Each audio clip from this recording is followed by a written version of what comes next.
share it afterwards too. So Oh, cool. yeah. Awesome. And of course, people can pop in whenever. So Mhm. uh, hopefully we'll have some people join us soon. But I'll go ahead and get started. Thank you, everybody, for joining us at our first Cape Con event of the week. We're kicking it off with a fan art panel discussion. And my name is Flannery Crump, and I will be your moderator today. I'm the Teen Services Librarian at the Eola Road Branch, and I'm part of the Cape Con Planning Committee. I'm also somewhat of an artist myself, although it's remained a hobby rather than a career. I still remember that when I was about 8 or 9 years old, I learned to draw by tracing pictures of Pokemon. That was how I got my start. So from there, my style developed with a strong anime influence. I drew a lot of fan art, primarily fan art. Um, I had an extremely cursed DeviantArt account where I posted colored pencil drawings of my favorite characters kissing each other. The bulk of it makes me cringe in retrospect, but it was an important outlet for me at the time. It was a source of enjoyment, and it was a way for me to continue developing my artistic style. I also consumed a lot of the fan art that other people created. I was inspired by so many different artists with a wide variety of skill levels, from true professionals to amateurs like myself. It was an amazing way to interact with other creators, providing feedback and encouragement to each other within our online communities. Even though I don't draw as much as I used to, I still enjoy fan art. It allows us to explore our favorite characters or our favorite worlds in new lights, uh, and allows us to explore possibilities that perhaps don't exist in the source material. Tonight, I'm going to be talking to two prominent artists who have fan art in their portfolios. I'm very pleased to welcome our panelists, Megan Lara and Marisol Del Valle. I'm so sorry. Is it Del Valle or Del Valle? Del Valle. Del Valle. Thank you so much. So Marisol Del Valle is from the Bronx, New York, currently residing in Aurora, Illinois. Mari has had a love of art from a young age and followed in the artistic footsteps of her father. Starting off with a love of cartoon characters, street art, and horror, Mari has developed a style of art with a creepy cute vibe. Her love for bats and interest in folklore and mythology can be seen as influences in much of her artwork. Her mediums of choice are digital art on Photoshop or Procreate, as well as acrylic paints and inks. Megan Lara is a 32-year-old illustrator and cosplayer from Southern Missouri. She's mostly known for her pop culture-inspired Art Nouveau works that have been featured on t-shirts and posters on the internet and at conventions. In the decade that she's been working as a professional artist, she's been able to work with clients such as Dark Horse Comics, Quantum Mechanics, Sci-Fi, Crystal Dynamics, and many others.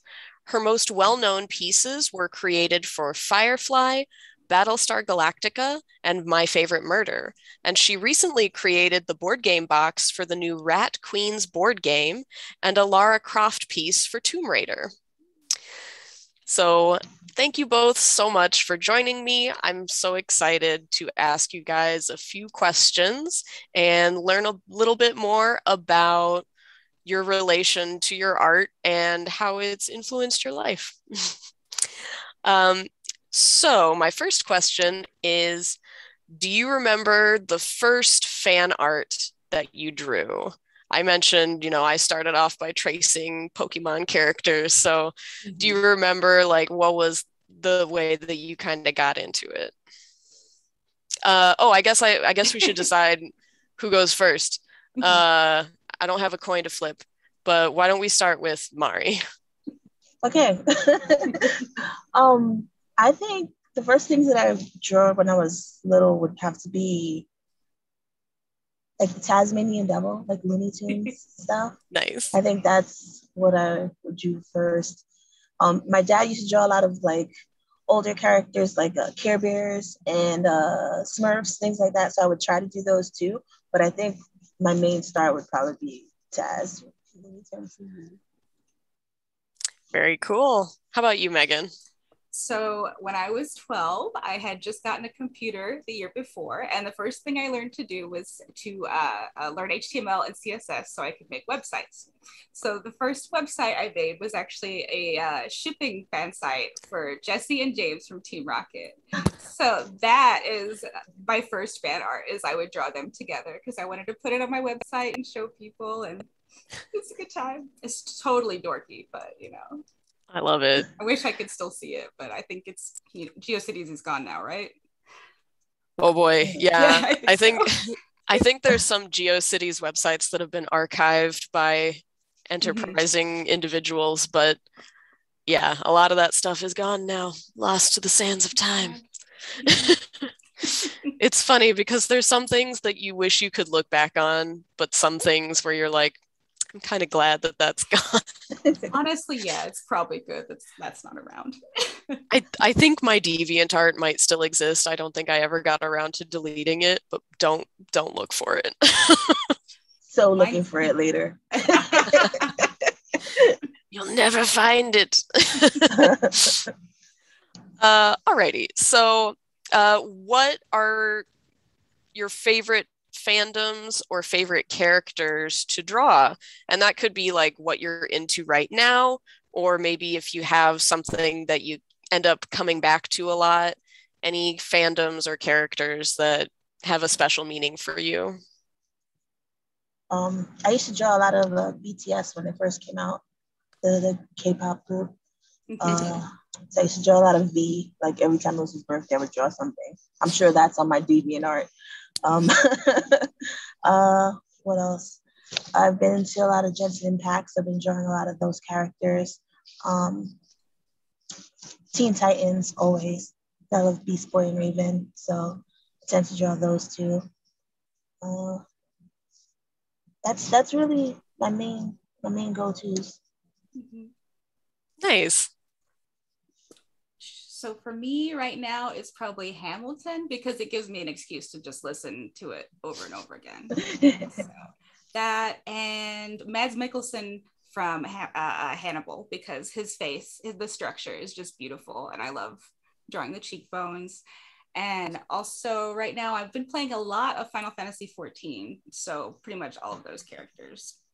That's about it right now. Nice. Yeah, Mads Mikkelsen is a very photogenic man. Lovely. It's just sculpted. Oh. Have you ever dealt with any drama because of your art? And that could be like within the fandom, maybe people not liking your art or not liking the way a certain character is depicted. Or that could be like if you've ever gotten a creator who didn't like you making fan art of their characters, any kind of legal smackdown. I mean, you don't have to get into the details, obviously, but just the general question, like, has there ever been any drama or pushback? I haven't really gotten any drama at all. Any fandom that I've drawn for have been quite like encouraging and helpful. Very nice comments, things like that.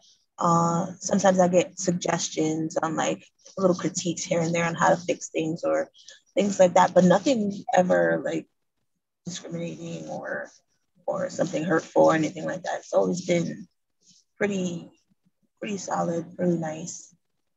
I guess I'm lucky. Yeah.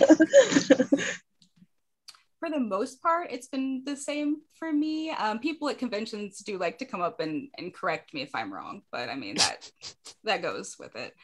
There was one instance back in, this was 2011. I had done a Game of Thrones piece that was like really loosely Game of Thrones inspired. It was like the two wolves, right? And it was on T-Fury, and George R. R. Martin's wife sent me an angry email about it. And it was 4 pages long, half bolded, like just ripping into me. And I was just like, what do I do Wow. with this? So honestly, it was so over the top that I just had to laugh at it because I was like, wow, it was just two wolves. I was like, it wasn't even anything, but and I look George back R. on R. it now Martin and I'm doesn't like, own wolves. yeah, I was like, you can't have that. No. You can't copyright wolves. It's crazy. It was the Oh, that's interesting funny. introduction to doing fan art because that was right at the beginning. Oh yeah, Me. I'll bet. Well, I'm glad it didn't scare you off completely. Yeah, not that much. Not that much. Yeah. And it was just an email. There wasn't like any legal action. She was just like, I'm mad. She just basically just kind of talked down on fan art and stuff like that and basically said I was trash. Then I'm like, all right, thank you.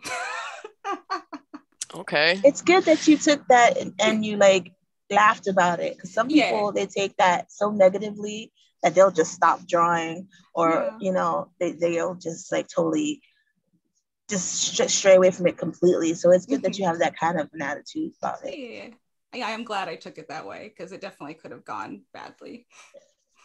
Yeah, well, and I know from doing fan art in my younger years that there were some scary stories about people with power going after fan artists and fan creators. I know that in particular, everybody was really afraid of Anne Rice. Oh, they're like, don't draw fan art of Anne Rice's characters. I forgot. And everybody was like, what if I do anyway? I feel like I remember actually making some fan art of those characters and posting it and being like, please don't sue me. Like spite fan art. And of course, like, especially when you're so small time and just doing it as a hobby like I was, nobody was going to find my stuff and come after me for it. But like, come at me, bro. Come on. It depends. Yeah. Come at me. What are you going to do? Do I have money? Do I look like I have money? Okay, so next question. So I'm sure you've experienced this, but there are some people who consider fan works as a stepping stone to more dignified forms of artwork. For example, people who claim that people should only be writing fan fiction to improve their writing skills until they can abandon that and start their real writing career. I just wanted to kind of get your feelings about that sort of attitude. I think that my opinion is pretty clear from all of the air quotes I'm doing, but do you have any thoughts about that? I think that opinion is trash. Honestly, people have to start somewhere. I'm pretty sure there's a lot of comic book artists who have drawn Batman per se as fan art and now are drawing Batman. Sometimes it can lead to something more prosperous. It doesn't necessarily have to be looked down upon. Some people use it as a stepping stone. That's not anything bad either. But I don't think it should be looked down upon. It's art all in the same. You do need talent to do something like that, so it should be recognized as such. That's basically my take on it. Yeah, I think that's very well said. Yep. I agree.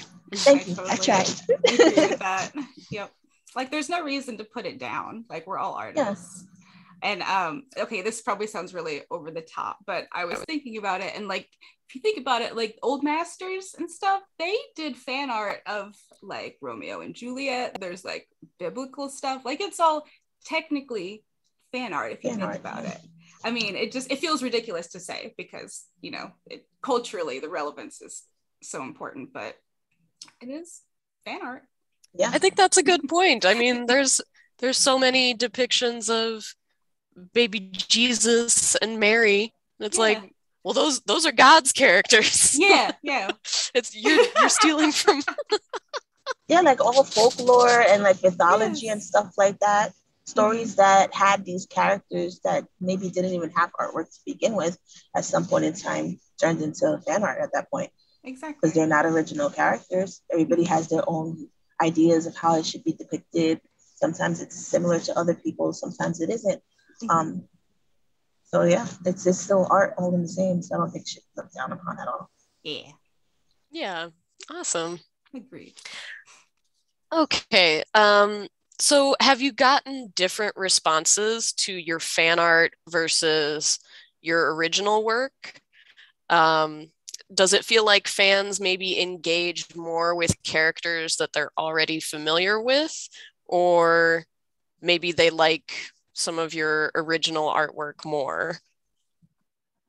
I think since I've been doing events and stuff, I did have a lot of fan artwork that I drew just to make sure that I had a crowd coming to my table, something to make me more visible and something that I knew was of interest. But I always had a mix of some of my own characters. And I feel like my art style between the fan art and my original art are still similar. So I've noticed that when people come to my tables, they might come for some fan art, but they'll stray over and look at my original pieces and like those too. So I feel like they get surprisingly the same amount of attention at that point. Because like I tend to draw now a lot of cute little bats. Like I have my snack bats, like one eating pizza and one eating, a waffle or whatever. And people like that stuff. And it's so similar to the fan art style that I do too, with like if I did Pokemon or something like that. That same cutesy kind of art style is so into the style that I do on my own that I feel like people just get drawn to it regardless. So I feel like it's even at that point. Nice. Awesome. I feel like people definitely gravitate more toward the fandom for mine, but I think it's because my original stuff is a bit different than my fan art, because I do mostly Art Nouveau fan art, and then my original stuff isn't really, it's more just like women and painterly, and so it's a little different. And I get why that is, because it's easy to connect with a piece where you already know the backstory, you already know the characters, so you see it and you're like, oh, I know all this, so and then you like the aesthetics of it. So I get being drawn to that. When people do buy my original work, though, I feel like I'm more connected to that person, though, because I'm like, thank you for appreciating. Yeah, because they're taking like a piece of you, right? Yeah. It just makes me feel good. So I do really like that. Yeah, I mean, even if you spend a lot of time on a fandom piece and you pour a lot of your heart into it, I imagine it still feels different than someone choosing something that's purely original by you, something that came straight from your brain. Yes. But yeah, definitely. I think it does Feels make sense that people, it's validating. And I think it makes sense that people are drawn to the characters that they know, but then through that, they can become familiar with your style. And if they like it, they might buy other pieces as well. Very cool. So being an artist, as I'm sure both of you know, is about much more than just creating art. If you are sort of promoting yourself, there's a lot that goes into that. There's advertisement, customer service, shipping, if you have an Etsy shop, whatnot.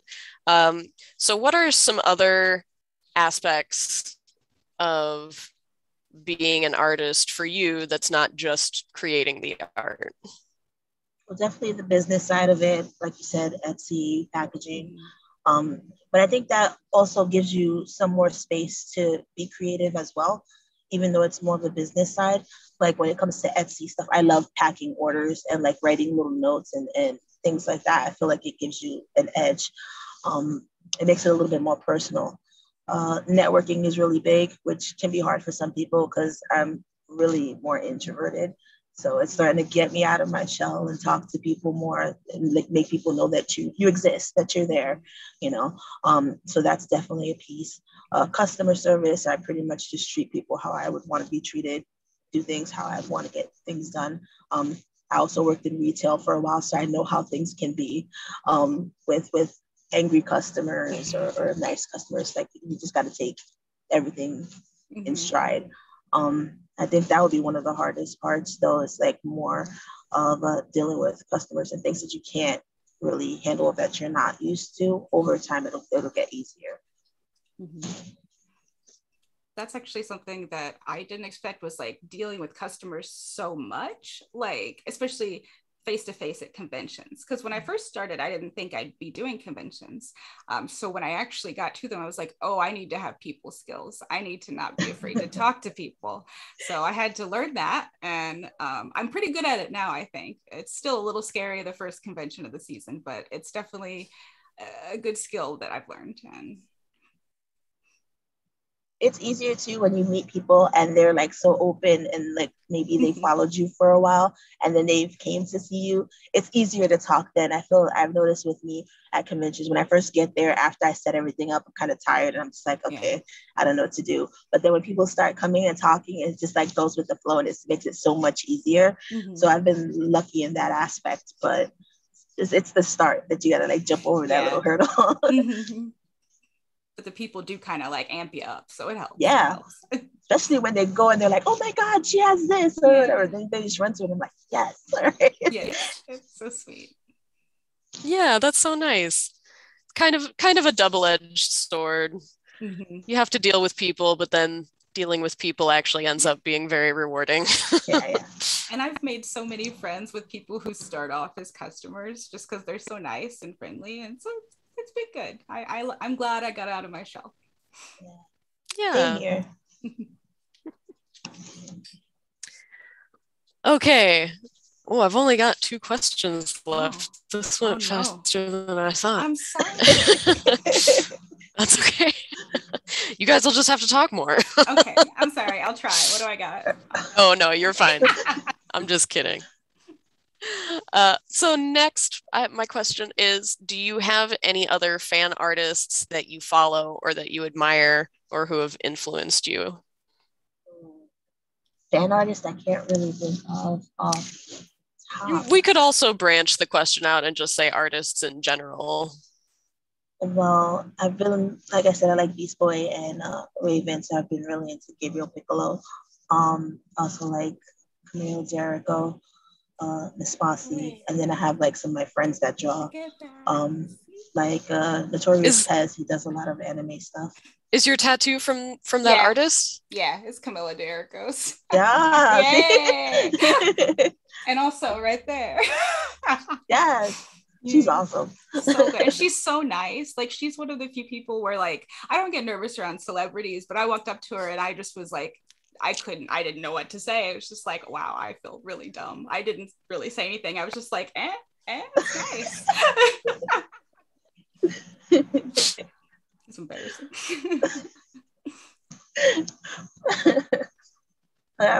Yeah, I guess some of my friends that I follow a lot of Instagram artists because I'm on Instagram a lot. So like Macho Chick. I'm also a member of the Monsters Art Clan, so the guys from there are amazing and they inspire each other. So that's basically the main crew there. Nice. For me, Helen Mask. She is someone I got to meet last year, I think. Well, before the pandemic, 2 years ago.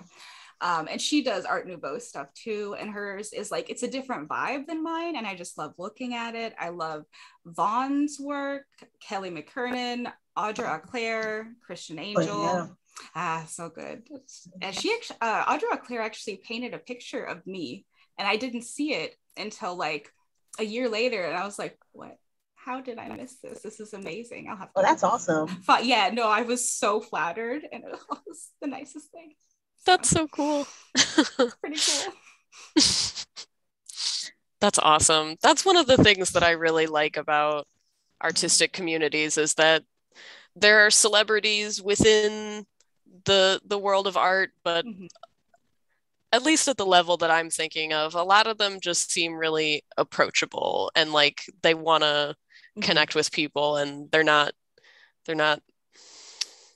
I don't know. They're not like so up on high, if that makes sense. Yeah, they're not super elitist, really. I haven't experienced that too much at all. Thank goodness. Yeah. Well, I've experienced some people that you'd be surprised. There's definitely a few. There's definitely a few. And I think that's the worst thing is when you go to like a convention and you meet an artist and you like their stuff and then they turn out to be total like, oh, that's sad, standoffish or like Yeah. But it did inspire me to not be like that when I It's my true. events. I was like, wow, that really made me feel like trash. I don't want to make anybody feel like that, you know? Yeah. So I mean, I have had that experience, and it does suck. But other than the little handful of people that I had to deal with that were like that, the majority have been like amazing people. At least it was still a learning experience. Oh yeah, I have to take everything as a learning experience. Everything's a learning experience.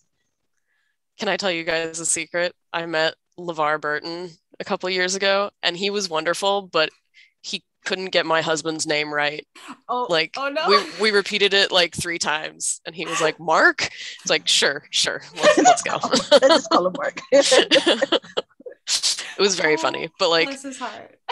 He was very sweet, but he had just gotten done doing a whole performance, which we had seen. We went to see him do some live storytelling, and Nadia Corafor was also there because he was reading one of her stories, so he interviewed her afterwards, and it was amazing. And then we went to the meet and greet, and we were like, oh, this is literally just like a line of people shuffling up to take a picture with LeVar Burton, and then you're gone. Like, yeah, I get it. He's a big star. Yeah, but you do get herded like cattle. Like, yeah.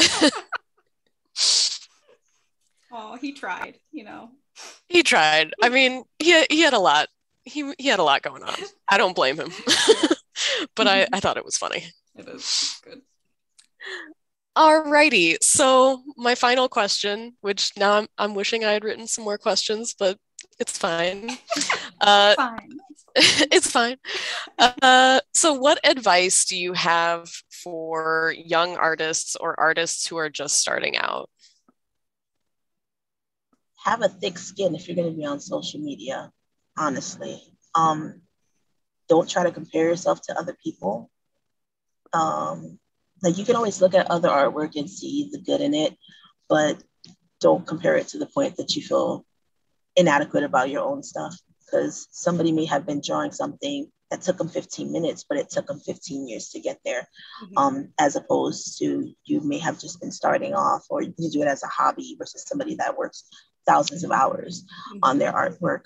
So practice, do what you can, keep your style, be a nice person, surround yourself with nice creative people. That what keeps me going. It's honestly it. Yeah. I was gonna say as well. Excellent advice. Be mindful of how you treat your peers, because like, you never know who you're going to work with or who's going to recommend you for a job later on down the line. Like, I've been fortunate this year that I've had 2 or 3 people reach out and be like, hey, are you interested in this? That's actually how I got the Lara Croft thing, is I was friends with one of the girls who works at Crystal Dynamics, and she was like, hey, do you want this? I'm like, yes, please. And it's only because I knew her, and, you know, luckily she liked me enough to do that. But if you go around burning bridges, you might not have as many options. So. It might bite you in the long run too. Yeah, exactly. Because you might be rude to one person, and then you don't know they're like friends with the head of this or whatever the case may be, and then you're completely just a mess after that. Reputation is it's so important. Yeah. That's why the main thing too is, like, I like to treat people how I want to be treated. Like, don't make people feel a certain way that you wouldn't want to feel yourself. It seems so easy. You would think. Right? Shocking. Oh, I was also going to say real quick, for anyone looking to go to school for art, I always feel bad when I say this, but I think people should know that you don't necessarily need to go to school for it. Like, it's always an option to be self-taught. I know when I was in high school, my counselor chastised me for wanting to go to community college and not go further on, because she said I would be wasting my talent. And I have done just fine just having a 2-year degree, and I probably would have been fine without one. And it's not good to just saddle yourself with debt if you don't want to go to school. You know, if you are self-motivated and driven, you can do it without that. I agree. That self-motivation and stuff is definitely key if you're not going to go somewhere like art school, because you don't learn everything in art school. Exactly. So it's good. There's so many options now with like things like Skillshare and YouTube and TikTok. You learn so many things. There's so many other options that you don't have to bury yourself in debt. Exactly. So it's good to know that there is other options aside from you just having to go to school. Like you don't have to. It's not that it's a bad thing if you do go to school, but just know that it isn't really necessary. And if you don't, let's say you can't afford it or something like that, that doesn't mean that you won't have the option to become successful in the future. Exactly. Yeah, I agree. I think that one of the biggest benefits of going to an art school, and I say this having not gone to art school, but I think that probably the biggest benefit that you get out of it is the networking, is having connections with your professors or with your fellow students and using that to leverage opportunities. But like you say, it's not strictly necessary. As long as you're self-motivated and you know where to find ways to build your skills and to connect with people, then I think you'll be just fine. Absolutely. That also goes back to with just treating people with respect and things like that. Because somebody that you may have been able to meet at art school, if you didn't go to art school, you can meet them on the train. You can meet them anywhere. You know, you don't know. There's so many opportunities everywhere with people, just meeting them in different locations that you'll be surprised what they do. So it's always good to network in that case. There's been several times where I've met people at events where I'm just like, you do what? I didn't expect that to be, a thing. Or it's just shocking. And it doesn't have to be where you're just set on the idea that you have to go to art school to meet these types of people. There's like so many other things that you can do. You can meet them at a party. You can meet them, wherever. It's just a matter of being confident in yourself and your abilities, staying motivated to become better and not to stay stagnant, and just being nice to people. Just be nice. I'm pushing that. Be nice. It's also surprising how many opportunities you can find within your community, no matter how small it is. There's so many cool places, especially here in the suburbs near Aurora. There's a restaurant that I love to go to in Brookfield, actually, which is a little bit farther out from where we are in Aurora, but I have a bunch of friends who live there. But it's this great burger restaurant, and they always have artwork up on the walls, and they change it out, and they have local artists who put their artwork up. They can sell their artwork there. They also have their storefront, which they get different artists to paint. I think once a year they change their exterior. So you just never know where you're going to find ways to get yourself out there and to connect with the artistic community. That's another thing with like how you said about like the burger restaurant doing that stuff. There's so many places in downtown Aurora that do the same thing, like McCarty Mills. They have artwork up every month with Visual Art, and they switch that out. I have some merch at the Cotton Seed Creative Exchange downtown. There's like 19 different vendors in there. Some of them are artists. They change out the windows and things like that. I think we're going to be doing the Skull City thing again this year. So that's with artists putting in their renditions of sugar skulls and things like that. Those get put up all downtown and local areas. So if you can find something in your community that does something similar, that's great, because then it just opens up a whole plethora of different opportunities for you that you may not even know existed. I also highly recommend libraries as a place to find out about opportunities. Well, like I moved to Wheaton a couple of months ago, and it's lovely. And I went to the library, got my library card because I'm a resident, and I was looking at their bulletin board, and they were advertising for I'm trying to think of the name of the art museum, but it's part of the College of DuPage, and they're borrowing a bunch of Frida Kahlo's paintings from the National Museum of Mexico. And they're also doing a whole bunch of like street festivals in the downtown. It's all about Frida Kahlo, and they're displaying all this student artwork. It's really fantastic. So I can't stress enough that like take a look at what's going on locally, and because there's always going to be really cool stuff coming up that might not be promoted. You might not see it in like your Facebook feed, but it's out there. And making your own opportunities is a good option too. Because like I'm from New York. When I came here, that's originally the first thing I did was come to you guys and was like, hey, do you have a convention? And that's how CaveCon started. Then I've done stuff with like Alley Art Festival. So there's always, if there isn't opportunities, then try to find ways to make your opportunities. Because there were probably a bunch of other creatives who are thinking the same thing and may not have that go-to kind of attitude to make it happen. And you'll end up finding a collective that you can work with and get things going. Exactly. Like if you don't see it in your community, guess what? You're the one to make it. You're it. I guess the last thing that I'd like to end on would be to just ask both of you about any upcoming projects you have that you're excited about. Is there anything that you'd like to promote to make sure people take a look at?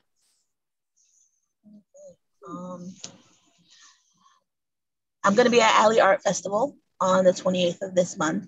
So that's awesome. That's going to be down in the Water Street Square. I have my merch at the Cotton Seed Exchange downtown on 8th North Broadway. I'm going to be illustrating a children's book, and that should be coming out in October. And I'm going to be promoting the Sticker Snob show at McCarty's in October, where it's just a bunch of artists that draw stickers and we get to trade and sell stickers and things like that. Oh, that's fun. So I'm always all over the place. I'm super busy. So, but yeah, if anybody wants to follow me on social media, all that stuff gets updated at Desalasi, DZHELASI, or desalasi.com. Facebook, Instagram, Twitter, TikTok, all that good stuff. And that's when I update most of my things. But that's pretty much the bulk of the things that I'm working on right now. Awesome. Am I old? I don't have a TikTok. I'm old. I'm old. I'm old and I'm doing it. And it's actually been pretty cool. Really? I don't do the TikTok dances or nothing like that. But if you get the good songs and you understand the algorithms and stuff, my Etsy sales have been like through the roof since then. Oh, yes. Crap. Don't give me We can talk. We'll talk about it later. All right. TikTok's where it's at. I don't really get it. But... Surprisingly. Crap. Well, thanks. Thank you. For me, what am I doing? I'm working on some Witcher stuff just for fun. I have Dragon Con at the beginning of next month, assuming it happens and everything goes according to plan. Cross your fingers. Yes, ma'am. And everything that I have done this year has really just wrapped up, like the Tomb Raider thing and the Rat Queen. So really, it's just, if I have anything else, it'll be probably on Instagram at meganlaraart.com, and look for my TikTok coming soon, y'all. Yes, we'll do it. Got it. Awesome. Thank you guys so much for joining me. I was hoping that we could take some audience questions, but looks like that might have to be something we save for next time. Yes. So yeah, this was a wonderful discussion. I'm so glad that I got to talk to both of you. Thank you so much for joining us. Thank you for having us. Also, your questions are really thought-provoking and good. I enjoyed them. Thank you. Oh, thank you. I appreciate that. I tried to write some good questions. Good. Thank you. Good job. All right. Well, we're about 15 minutes shy of the hour, but unless there's anything else you guys would like to add, we can probably go ahead and wrap it up. And make sure that you check the Aurora Public Library's website at aurorapubliclibrary.org. We have a whole page devoted to CapeCon and the rest of the events that we're having this week. Some of them are in the library, like our Pokemon scavenger hunt, which has been very exciting. Today was the first day, and there's so many children. And I'm like, you looking for Pokemon, kid? So we've got fun stuff like that. We're having a whole bunch of stuff this Saturday, the 14th. Most of it's going to be at the Santori Library on River Street, but we're also having stuff at Eola and West as well. And yeah, thanks for joining us. Well, welcome to CapeCon. Thank you both. Yeah, thank you. I hope you guys enjoy the rest of your evening and have a lovely week. You too. Bye. Bye.